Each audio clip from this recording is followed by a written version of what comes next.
AP Congress అధ్యక్షురాలు షర్మిలను నమ్మొద్దంటూ కడప ప్రజలకు విజ్ఞప్తి చేశారు మాజీ వైఎస్ఆర్టీపీ నేతలు. షర్మిల మాటలు నమ్మి ఆర్థికంగా సామాజికంగా తీవ్రంగా నష్టపోయామని ఆవేదన వ్యక్తం చేశారు.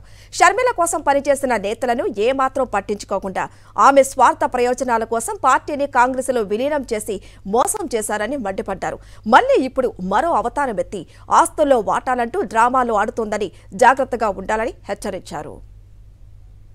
మాతో 3 సంవత్సరాలు అనేకమైనటువంటి కార్యక్రమాలు చేయించుకొని దగ్గర 120 మంది కోఆర్డినేటర్లు, జిల్లా అధ్యక్షులు, అలాగే మహిళా నాయకురాలు కూడా ఎన్నో రకాలుగా వాడుకొని తను ఒక్కరే మాత్రమే షైన్ అవ్వాలని చెప్పేసి మాతో పెట్టుబడులు పెట్టించి మా ఆస్తులు మా వ్యాపారాలన్నీ తుంగలో తొక్కించేసి మరి వైఎస్ఆర్ గారి మీద ఉన్నటువంటి మాకున్నటువంటి ప్రేమని ఆసరగా చేసుకొని తన స్వార్థ ప్రయోజనాల కోసం కేవలం ఎక్కడ కూడా ఏ కోఆర్డినేటర్ నుండి నియోజకవర్గ స్థాయిలో పలానా కోఆర్డినేటరు, పలానా వ్యక్తి, పలానా జిల్లా అధ్యక్షుడు అని చెప్పేసి ఎక్కడ కూడా ఆమె పేరు ప్రస్తావించకుండా కేవలం నేను వైఎస్ఆర్ కూతుర్ను అనే ఒక పదాన్ని సంకల్పం పెట్టుకొని మమ్మల్ని నట్టేట ముంచి చివరి నిమిషంలో కూడా మనం నిలబడుతున్నాం, మిమ్మల్ని నేను నిలబెడతా అన్నటువంటి వాగ్దానాలు ఇస్తూ ఎన్నో చిలుక పలుకులు పలికి ఈరోజు మరి కొత్త అవతారం ఎత్తి ఊసర వెళ్ళి కూడా సిగ్గుపడతా ఉన్నది.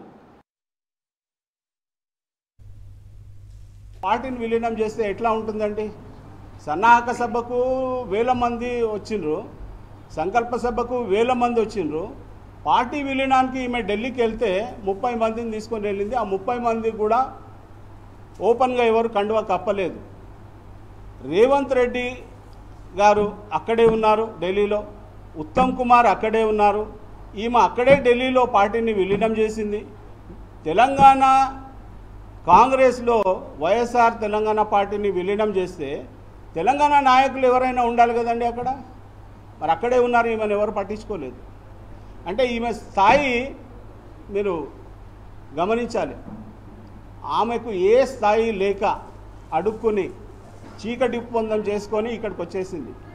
మా అందరి జీవితాలను భవిష్యత్తును నాశనం చేసి ఈమె నమ్మి నేను 2.5-3 సంవత్సరాలు ఈమె కింద వర్క్ చేస్తే లాస్ట్కు నాకు కాదు ప్రతి ఒక్కరికి కూడా తెలంగాణలో మోసం చేసి ఇక్కడికి వచ్చింది వైఎస్ షర్మిలారెడ్డి. మీరందరూ గమనించండి, దాదాపు కొన్ని వందల వేల జెండాలు మేము ఫ్లాగ్ హాయిస్టింగ్ చేసాము అక్కడ. ప్రతి వార్డులో ప్రతి ఇంటికి తిరిగాము. గడప గడపకు వైఎస్ఆర్ వెళ్ళండి అన్నది. గడప గడప వైఎస్ఆర్ అంటే మేము తెలంగాణలో ఉన్న వార్డులన్నీ డివిజన్లన్నీ తిరిగాము గడప గడపకు. ప్రతి ఇంటి వాళ్ళు ఈరోజు అడుగుతూ ఉన్నారు మమ్మల్ని ఏమైంది అని అవుతున్నారు. అంటే మమ్మల్ని నవ్వుల పాలు చేసిన షర్మిలను ఏమనాలో మీరే చెప్పండి. ఈ పార్టీ అంటే ఇష్టం లేకపోయినా, ఈ పార్టీ పెట్టిన పట్ల మాకు ఇష్టం లేకపోయినా ఈ ఫోటో రాజన్న బిడ్డ అని చెప్పేసి మేము గర్వంగా చెప్పుకుంటాం కాబట్టి దీన్ని ఇలానే దాచుకుంటున్నాం. మీకు రాజకీయంగా ఉంటే రాజకీయంగా చూడండి. మీరు ఒక పదే ఒక మాట అంటున్నారు, నా ఆస్తులని. దయచేసి మీరు తెలంగాణలో పార్టీ పెట్టే రోజు మీ ఇద్దరికి గొడవలు ఉన్నాయనో కానీ మీకు ఆస్తులు ఇవ్వలేదని చెప్పి మీరు పార్టీ పెడుతున్నారని కానీ మేము ఆలోచించలే. రాజన్న పెట్టిగా ఆలోచించాం, రాజన్న పెట్టిగా ఆదరించాం. మీకు ఆస్తి గొడవలు ఉంటే మీ అన్నగారి దగ్గర కూర్చొని మాట్లాడుకోవాల్సిన మాటల్ని మీరు తెలంగాణలో పార్టీ పెట్టి ఈరోజు మమ్మల్ని ఆర్థికంగా నిలువున ముంచుతారా? పద్ధతేనా? తెలంగాణలో ఉన్న రోజులు మీ పక్కన ఉన్నటువంటి 5-6 మంది ఏది చెప్తా చేశారు. ఇవాళ ఆంధ్రప్రదేశ్కి వచ్చిన తర్వాత అపోజిషన్ పార్టీ ఏది చెప్తా చేస్తున్నారు.